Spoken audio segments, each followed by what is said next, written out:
All right, welcome, Team Wilpers.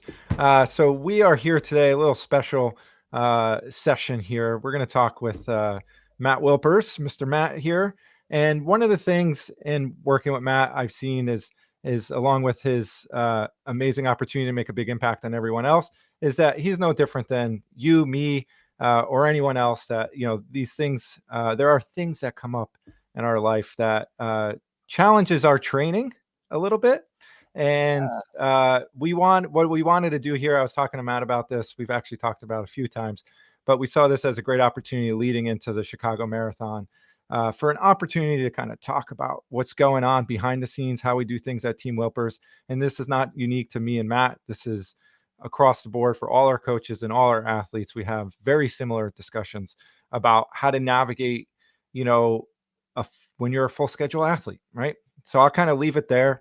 And I'll start with asking Matt, we were, you really came off Berlin, rocking it. You were super pumped on that. That was a goal that we started when we first started working together. You were talking about like, hey, I got to get my marathon time down a little bit. I know I'm a lot better than that. And you really put the pieces together in a really busy schedule to make it happen. And so when we were talking this year about races, you had Tokyo, and then you knew that Chicago was on the list. I'm just, I know some of the inside things, but let's peel back the curtains and kind of talk about, what was your original goal for Chicago? Let's just start there. Yeah, Berlin. Well, yeah, I'll go back to Berlin for a second. Berlin was lots of progress. The goal was to break my old PR, which is at New York City. I did a 253, I think it was, or 254. Yeah. And so the goal was to beat that. And we ended up going 241, which was a huge leap. Felt great.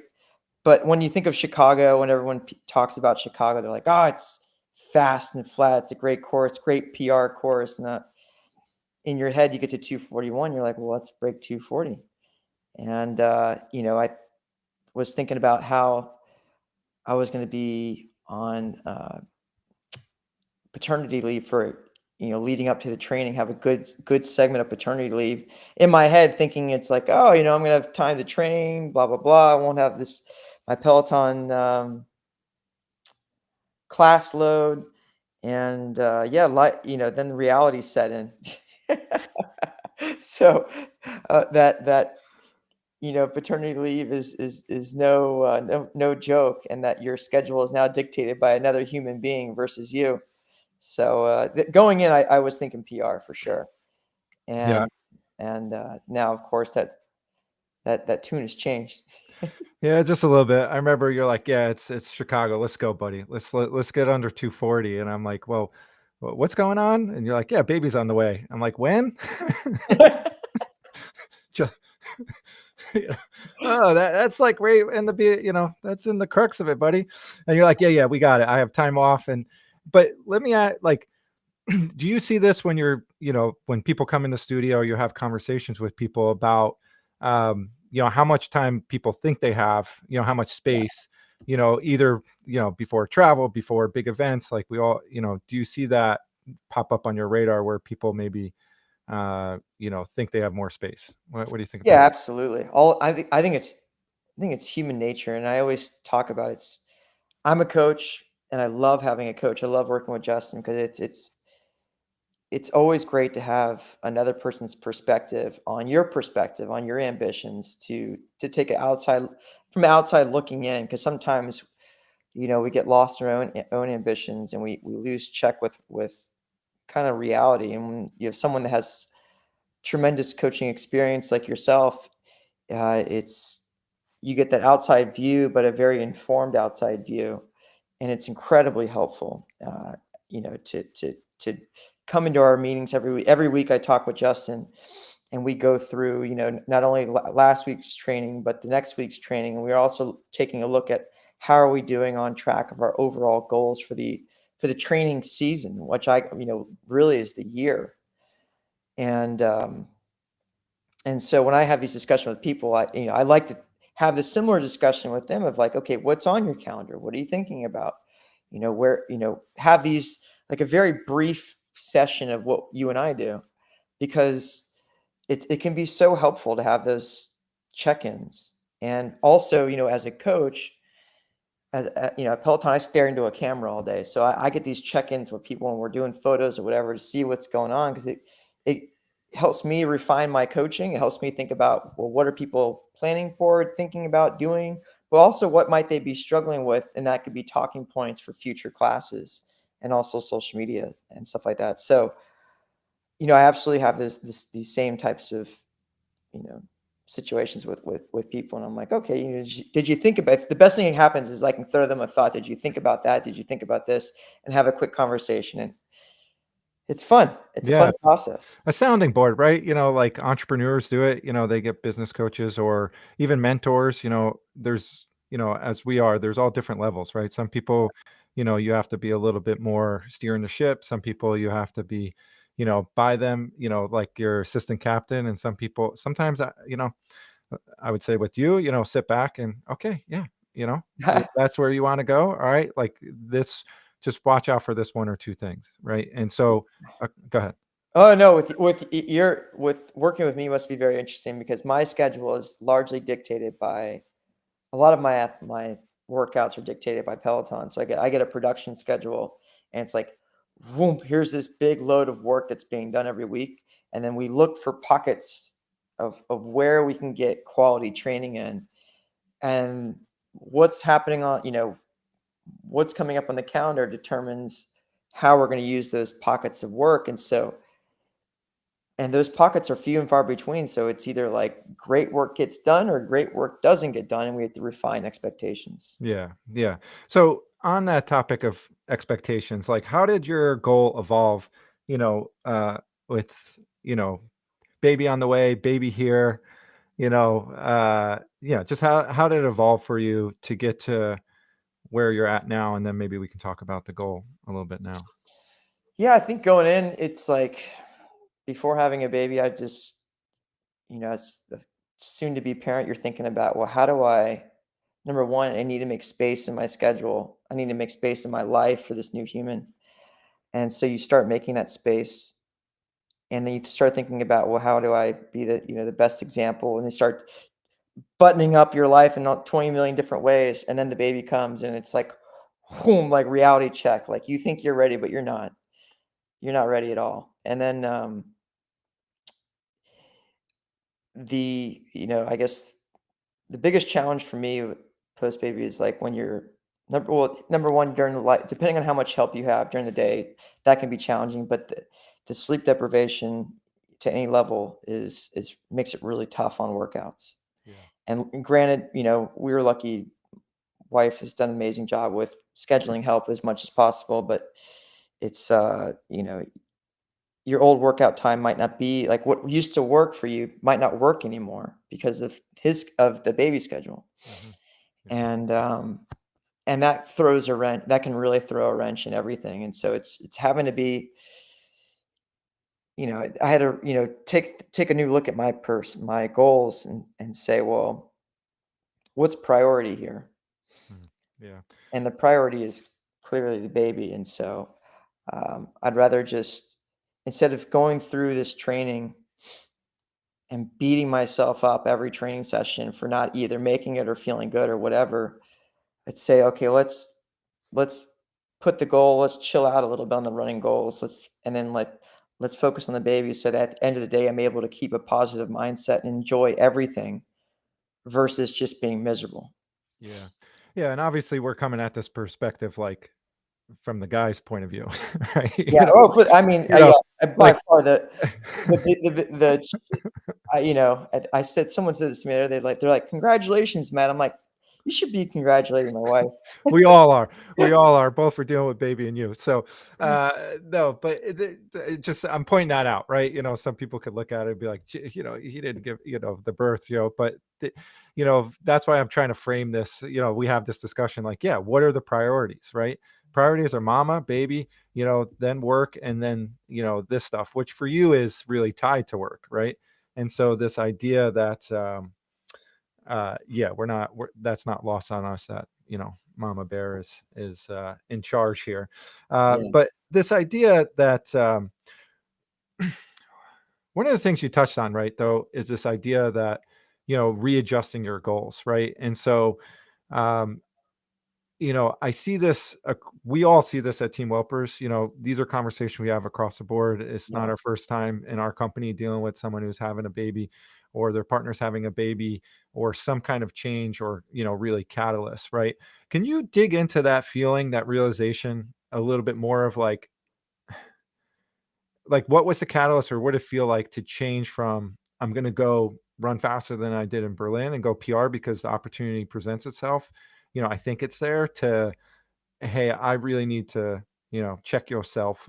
Like, I need to check this out, check back here, and like, just talk about, if you can, a little bit on that process. Cause I'm always curious about that, because it could be a lot of tension for a coach of like, when do I say something? When do when do we think that ship has sailed? Like, how do you go about it? And I really think it's really the athlete has to, be ready and available to have that conversation. And, we definitely did, a couple times. But can you kind of double click on that a little bit for yourself, of like what that was like? Because Yeah, a couple things. that's really behind the scenes stuff. Yeah, absolutely. I would say number one, as a coach, and as an athlete, having run marathons before and having done a previous marathon where I set a PR and knowing what work I needed to do to get to that point, that gives you a baseline. It's like, okay, I had to do this to get to there. That means I need to do that either a little smarter or a little harder to get to the next level. Mhm. And if I'm not able, if I see my schedule, I'm not able, like, or showing up for this workout's not able to get there, well, you need to figure out why and fix it fast, or you need to adjust your expectations. I Mhm. just know that.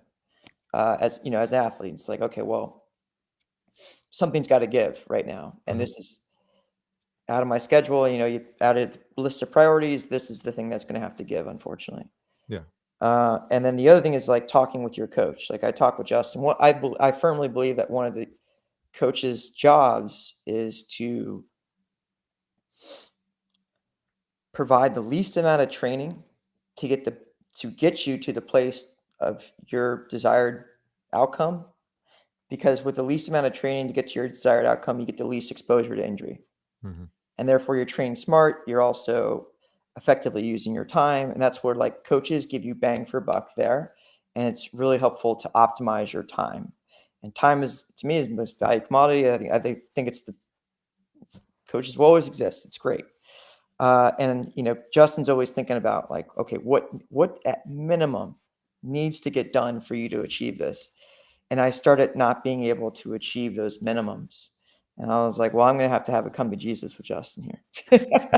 so, Which so looked a little all bit those like, meetings come to Jesus is where we're like, okay, A plus B is not equal C equal C. And so I'm like, all right, well, yeah. you start processing this thing, and it's that's why it's good to talk it through. And I'm like, here's what I'm thinking. And your coach usually lets you know, like, okay, that's valid, or yeah, you're overdoing it. Because oftentimes,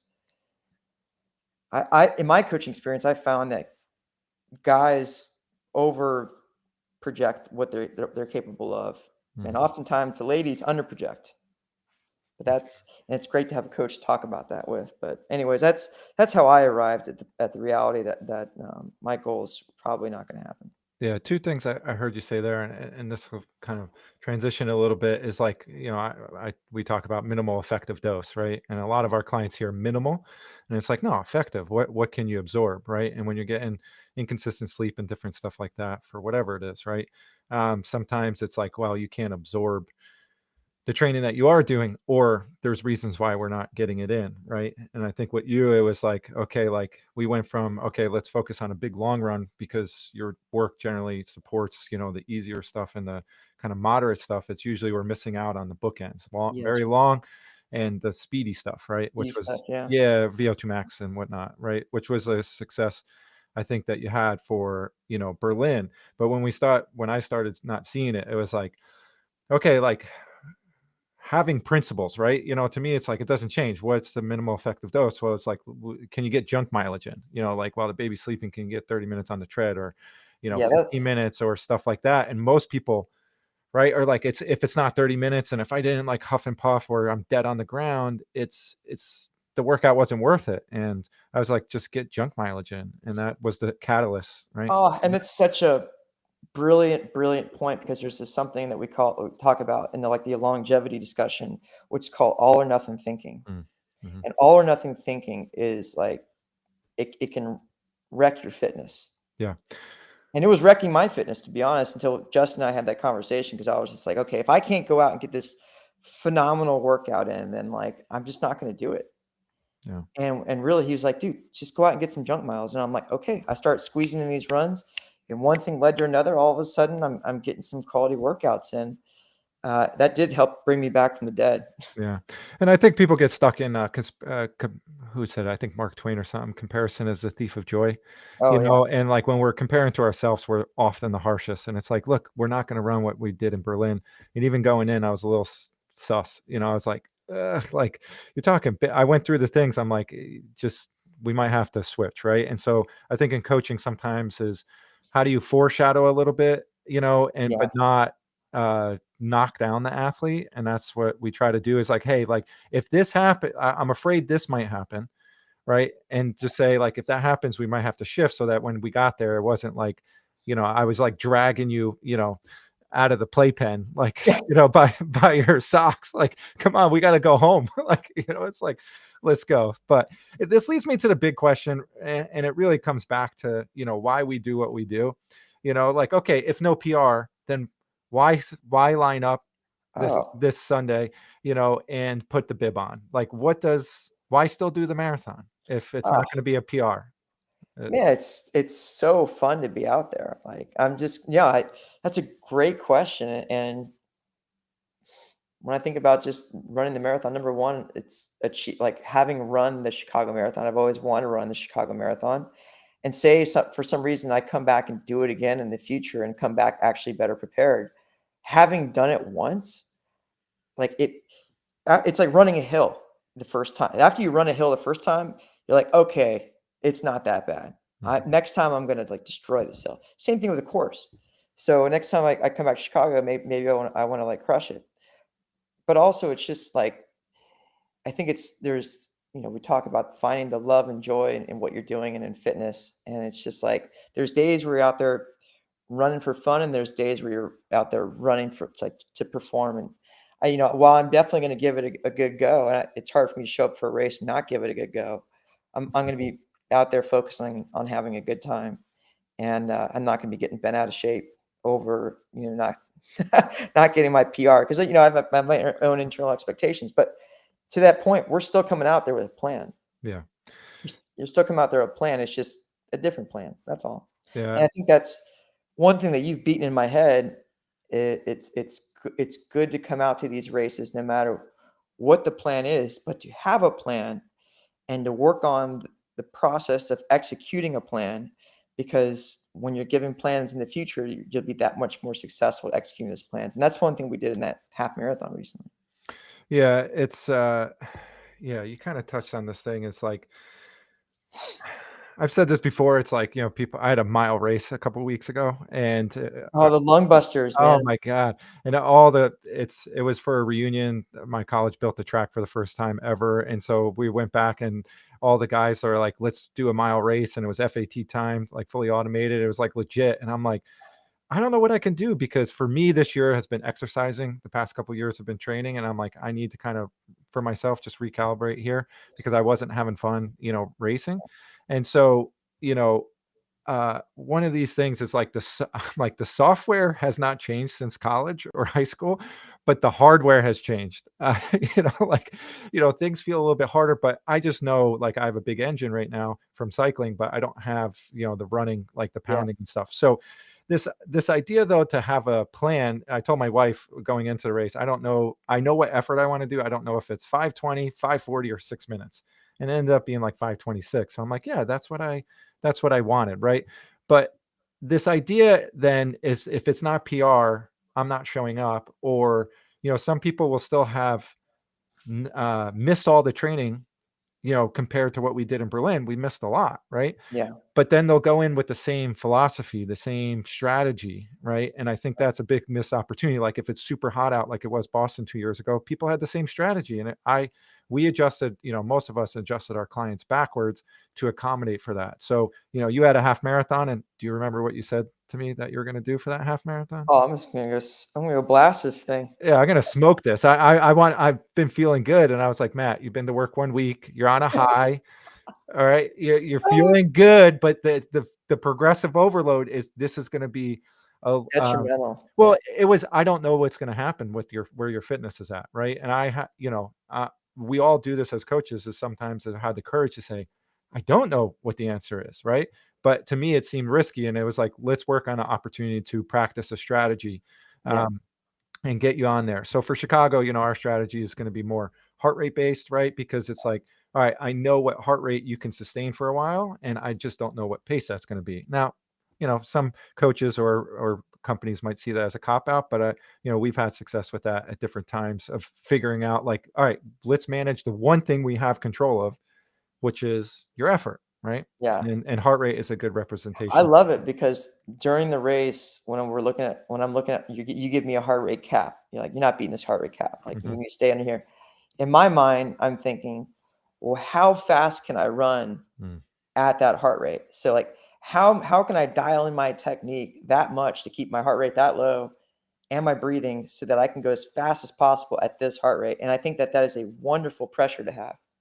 Yeah, yeah. Because it takes your mind too off of this mile, and it's like, you can focus more on your control versus, like, I don't know. I find sometimes when people are in a tough spot and they only focus on pace, if anything changes, heat goes up in these fall marathons. Oh Like yeah. Berlin was 81 degrees. They missed it by a few hours. Like by the end of the race, it was cool. The next day was 62 degrees. So, to me, it's like, why do we put on the bib? I think it's really important as you go into Chicago or whatever race you're going into, whatever event, is to have this idea of, why do I do this? And, it's not always about PRing, right? It's nice when that happens, but it's kind of like a collection of all these micro wins lead to a big win. People don't PR out of nowhere, right? So, focusing on some different things can be helpful. Let me ask you this last Yeah. question. Whether it's a baby, job change, life change, etc. What tips would you give to others? Navigating, you know, uh, maybe a little bit more full schedule or some transitions or changes. Maybe like 2 or 3 tips, or even one. Like what kind of stood out to you that you've seen this from other people, but now having gone through it in a little bit more recent time, what's your advice, bud? That's a great question. I really think that mindset dictates a lot. Mm. It's like trying to maintain a positive mindset through everything and like keeping the big picture in mind. It always is super important. And knowing your priorities, going in with your priorities and knowing that. And then also you got to be organized. Like organization is the key. And so organization and mindset, I would say, are the two biggest things to focus on in my opinion. And yeah, because when things get like things are going to get challenging, you got to stay positive. And at the end of the day, it's like if you stay on top of your organization and say, okay, what's happening when, but also like what's going to give. If you have something like a baby that's coming in, it's like one day can be completely different than the next, and you got to give yourself some grace to be able to pivot. And so like yesterday I went for a long run at like 1 o'clock in the afternoon. Worst time to go for a long run. It is so hot. But at the same time, I was just like, this is the time that I have been allotted by the rest of the priorities of my life. Like, let's go out there, let's have some fun, let's get it done. And I had a great run. Wasn't Mhm. perfect, but I got it done. And I got organize, positivity, and flexibility. Be flexible. And Awesome. I think those are the main things. And outside of that, it's go talk to your coach. Put it on your coach to do all the worrying. This is what we tell people. You pay me to do the worrying. Stop worrying. Throw Well, it. oftentimes I text you and I say, okay, here's what I'm thinking. Like Mhm. bounce your Yeah. ideas off your coach, and having that discussion about how to best use your time can be super super valuable because you can be stuck in the middle of something and just like, oh, I'm just not. I don't think I can squeeze this in today. If I do this tomorrow, here's the plan, and you're just bouncing things off you has been super helpful. Yeah. Awesome. Well, buddy, you're ready for Chicago. You're ready to put out an effort, and not as ready as we were at Berlin, but nonetheless, you toe the line with a strategy, a plan, and then it's your job to problem solve. Once that gun goes off, I'm sitting on the sidelines watching a tracker. There's nothing I can do. Well, the thing So is too, I think you'll have every fun. race, every event is like is a learning experience. You're Mhm. gonna learn something about yourself out there no matter what. And Oh, if you're not, and that's why you want to come in with a plan. It's like, okay, test yourself a little bit, and what are you going to walk away having learned, and what are you going to carry forward? I've learned a lot this training cycle. I've done a lot of trying out different nutrition, trying out different shoes, all kinds of different things. And so even coming into this race, not going to get a PR, but I've learned a lot already, and I'm going to learn some things on race day. And so I'll still walk away a better runner. yeah, for sure. All right, Matt, we appreciate you. Thanks, All dude. right, I'll see you.